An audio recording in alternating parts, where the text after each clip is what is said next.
looking at Twitter. The first step is gaining traction. This is the hardest part.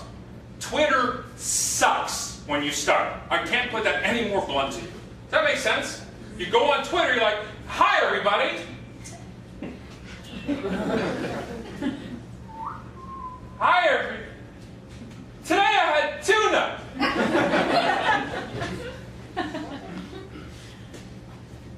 I like to listen to ABBA, you know.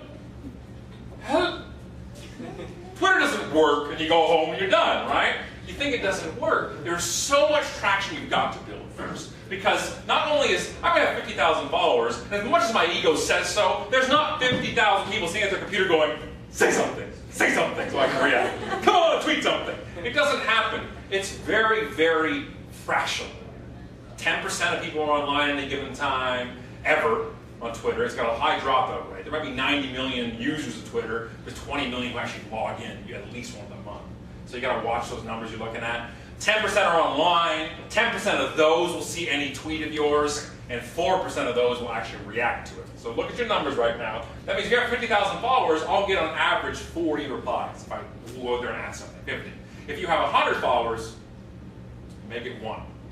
No, really, that's really the point of it, that you've got to understand that traction you've got to build up, which meaning your communication on Twitter is pointed. I mean, you're replying to other conversations. There's no such thing as interruption on Twitter, by the way.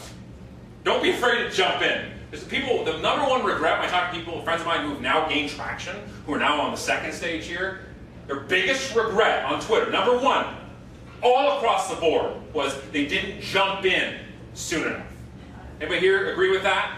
You didn't start really capitalizing, using it religiously for a while. Same as me. That's my biggest regret. I was 8 months on there, 9 months before I really jumped in and made it part of my day.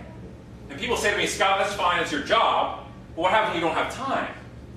Well, if you only have like 5 hours a week to use for social media, let's say that you're so strapped, let's say you got a job and you're trying to you're trying to launch a company. So you are, I understand that. I'm like a professional tweeter, so I don't use my example.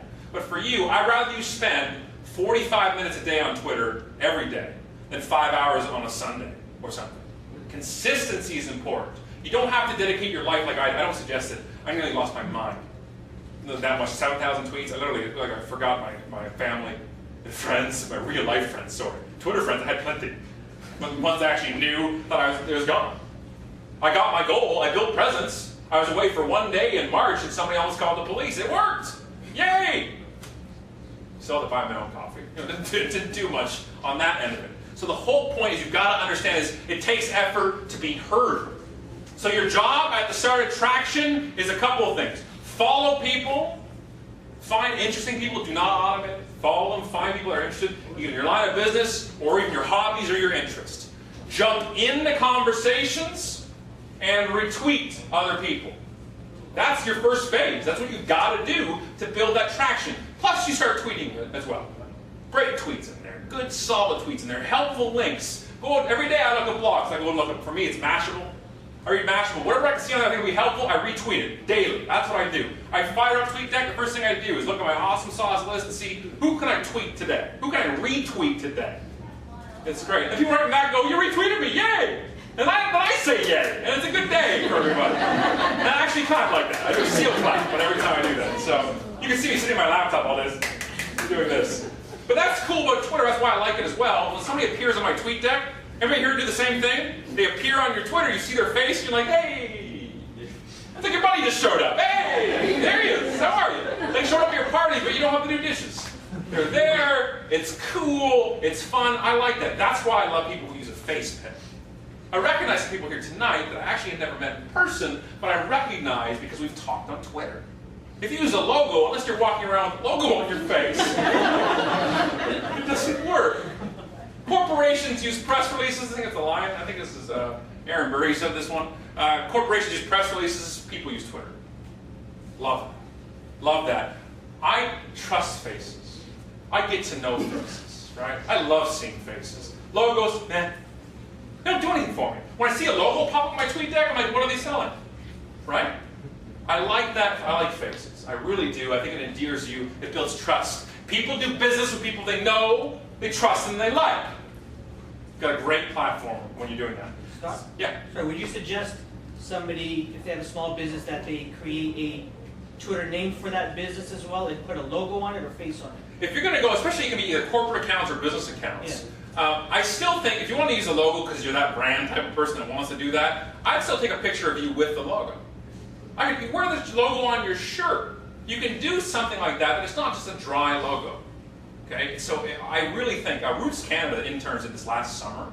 Loved their background. They did a background on Twitter. There's 5 of them in the social media team, and they're all posing around a huge Roots kind of statue, and they're all smiling. That was cool. I like that. No excuse. Well, I'm a corporation. No. You can still be personal. Yes. Scott, I'm writing everything down here like a maniac.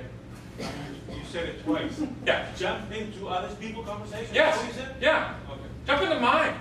Please. I mean, I lead a lonely life. Please jump into mine. I have nothing to do all day. I sit at Williams Coffee Cup and no one will go talk to me. Somebody. Hello? You know, that's all I do. No, it really is. If they didn't want people to jump in, it'd be a private message. And if anybody gets mad at you for jumping in, send them to me. I'll show them what jumping in is. Okay? It's an open conversation. It's like networking, because again, it's open conversation, but it's less kind of weird when you walk in. And I love that part about it. So traction leads to momentum. Okay, so you get to this phase where I got to around 10,000 followers. You never, please don't try to beat me. That's a horrible thing to be. First off, okay? The world does not need another me out there, first thing. And you'll die trying to tweet that many times. Please don't do that. Please. I beg of you not to try to be that. Because 10,000 or 50,000 isn't your goal. Your goal is to follow enough people where you're getting something out of the network. That's it. People are hearing you, you're hearing them, you talk to them. Please don't look at it and say, I'll never have 50,000. You don't need that. I remember, I started at 0. I started at 0 followers, just like everybody else. I had trouble gaining traction, like everybody. I wasn't known. I wasn't Ashton, okay? I wasn't Ashton, and I have 4.25 million followers. I started one at a time. And I got to a point where it's comfortable for me. That's why I said at the start, social media success defines by you. You define that, not me. Not anybody else. Because that's why you want to define it. When you hit momentum, meaning you start talking, people listen, they talk, and they retweet, you'll get to that point where you hop on there and you'll always have people talking to you. Well, think about momentum, it's easy to get lazy here. And I know when I slack off on Twitter, I start losing any kind of clout I have. Because you lose your presence, you're no longer there. Then you become kind of arrogant at it. You tweet a couple times a day, you're like, there you go, children, there's a tweet for you. To my kingdom. You're on the deck, right? You're looking over everybody. And there's some nuggets for you. You're welcome. I'll be back in 4 days. Right? And you walk away. Momentum is the best time to really expand that. And from momentum, once you kick it, this is where you now expand your platform. We talk about platforming. For me, I knew I was going to have a blog. I didn't have a blog up till 7 months ago. Okay? Now, that is like 1,000 years after they were invented. Right? Blogging has been around forever. And for me, it made sense, but I didn't have a blog. I chose on purpose to build Twitter first. Because I wanted my blog when it launched to have traffic right away. Because it's depressing. If you launch a blog page, you're like, yay! Mom, can you look? Need a comment, please? I want at least one comment other than my own on my blog. Because there's no audience. And the problem is writing, especially when it's a blog post, you're opening yourself up. Right? It's really like it's an art. Writing's an art. And it's emotional based usually. The problem with that is effort with little payoff when you first launch it. So it's easy to tweet, nobody hears it, it's 140 characters. To write a 500 and 800 word blog post, and nobody gives a damn. It's not that they don't care about your post, they don't know it's there. It's hard to continue that momentum. So I built the platform. I then launched the blog when I had about 30,000 or so followers. And right out the gate, I averaged 12,000 readers a post. Think about that for a second. Day one, I was at 5-digit readers. Why? I built a platform, built it up, and then expanded. Now I went from Twitter, and the reason why I launched a blog, because somebody said to me one day, what happens if Twitter stops working? And I had a heart attack. I then spent 3 days in the fetal position in my bathtub. Then when I recovered, I said, you got a great point. And I realized relying on